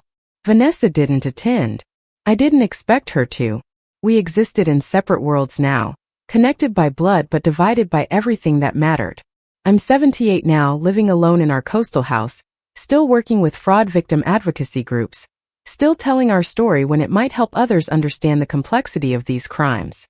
My arm aches where it was broken in the fall. My head sometimes hurts where it was struck by debris in the river. These physical reminders of that day on the bridge have become part of who I am. I don't know if Vanessa still thinks about revenge, if she's moved past her anger, or if she simply decided the cost was too high. I don't know if she's capable of genuine remorse, or if she continues to see herself as the victim of our choices. I don't know if the daughter we raised ever really existed or if she was always the person who pushed us off a bridge. What I know is this. Richard and I made the only choice we could make when we discovered her crimes.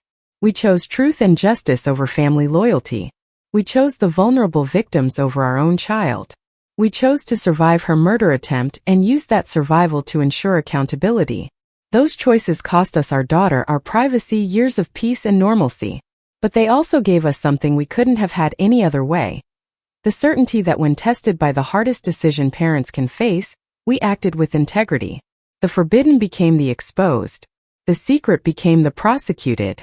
The attempted murder became survived, documented, and transformed into advocacy that helped hundreds of other victims find their voices and their justice. That's the legacy Richard and I built from the moment Vanessa pushed us off the Cascade River Bridge.